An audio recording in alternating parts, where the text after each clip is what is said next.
इंग्रजी नववर्ष 2026 ची सुरुवात झालेली आहे.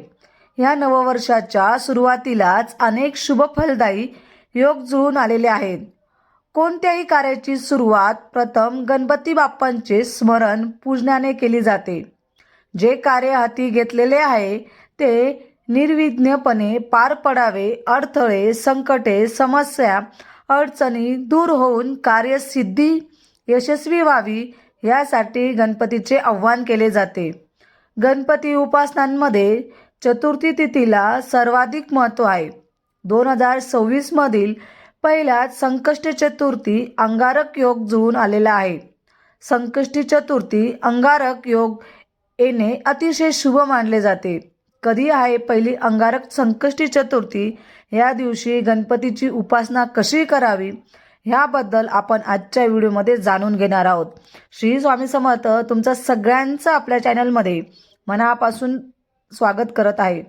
गणपती बाप्पाची अंगारक चतुर्थी जेव्हा येते त्या दिवसापासून आपल्याला संकष्ट चतुर्थी किंवा विनायक चतुर्थी आपण पकडत असतो. म्हणून तर तुम्हाला गणपती बाप्पांची चतुर्थी पकडायची असेल तर हा खूप सुंदर योगायोग आहे, तुम्ही नक्कीच पकडू शकतात. गणपती हाच सृष्टीचा निर्माण करता असल्याचे मानले जाते. गणपती बुद्धीचा देवताही आहे. गणपती हे वैश्विक देवता आहे. अबालवृद्धीचे आराध्य, सर्वांना आपलेसे वाटणारे हे दैवत पराक्रमी असले तरी कोपिष्ट नाहीत, तेजस्वी असले तरी तापहीन असे हे दैवत. यामुळे दैवत्व असलेल्या गणपती जवळचा आणि आपलाच वाटतो.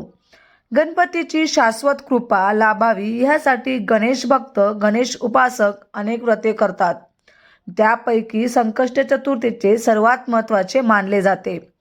संकष्ट चतुर्थी हे व्रत कोणालाही करता येते. मराठी वर्षाच्या पौष महिना सुरू आहे. मंगळवार 6 जानेवारी 2026 रोजी संकष्ट चतुर्थी आहे. पौष महिन्यातील संकष्ट चतुर्थीला अंगारक योग जुळून आलेला आहे. प्रत्येक मराठी महिन्याच्या वद चतुर्थीला उपवास करून गणेशाची आराधना करण्याची परंपरा आदिकालापासूनच सुरू आहे.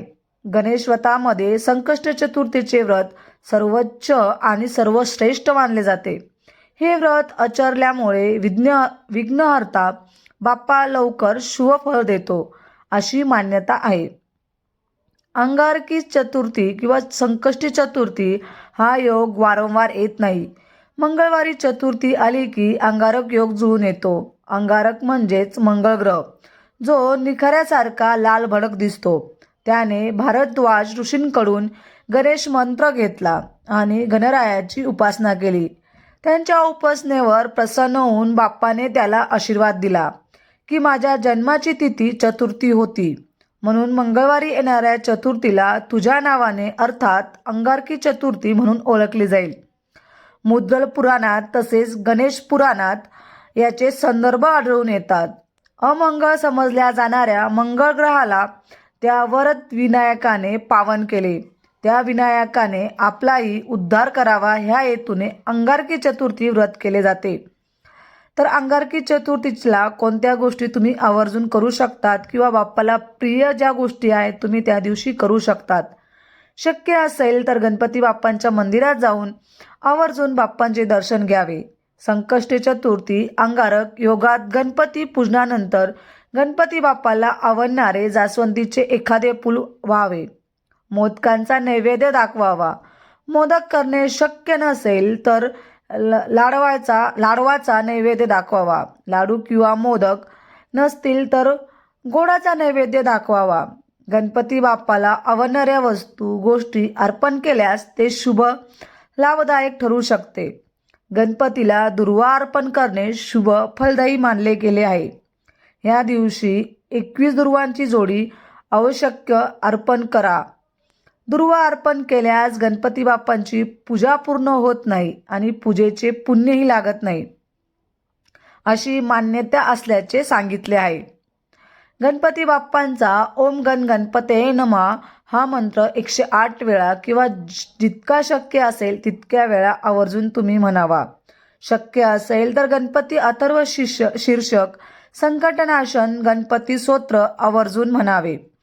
तर ह्या इतक्या तुम्हाला नक्कीच सेवा करायच्या आहेत. आणि गणपती बाप्पांचा तुमच्या घरामध्ये जर गणपती बाप्पाची मूर्ती असेल तर तुम्ही त्या दिवशी गणपती बाप्पांचा दुधाने, पंचामृताने आणि पाण्याने नक्कीच अभिषेक करावा. आणि नक्कीच गणपती बाप्पाला तुम्ही मोदकांचा किंवा लाडूचा नैवेद्य दाखवा. गणपती बाप्पांची मनोभावे पूर्ण उपवास करून मनोभावे पूजा केल्याने आपल्या इच्छा पूर्ण होत असतात. म्हणून आवर्जून अशा प्रकारे तुम्ही नक्कीच ह्या दिवसांपासून संकष्टी चतुर्थी किंवा अंगारकी चतुर्थी तुम्ही पकडू शकतात. मग पूर्ण वर्षभर जितक्याही संकष्ट चतुर्थी येतील त्या सगळ्या तुम्हाला पकडायच्या आहेत. म्हणून हा योग चांगला आहे आणि नवीन सुरुवात झालेली आहे. तर गणपती बाप्पाच्या पूजनेने सुरुवात करूया. तर चला, आजचा सेवा गणपती बाप्पांच्या चरणी रुजू करते आणि आजचा व्हिडिओ इथंच संपवते. व्हिडिओ आवडला असेल तर नक्कीच लाईक, शेअर आणि सबस्क्राईब करायला अजिबात विसरू नका. परत भेटूया अशाच सुंदर व्हिडिओसोबत. तोपर्यंत सगळ्यांना गणपती बाप्पा मोरया.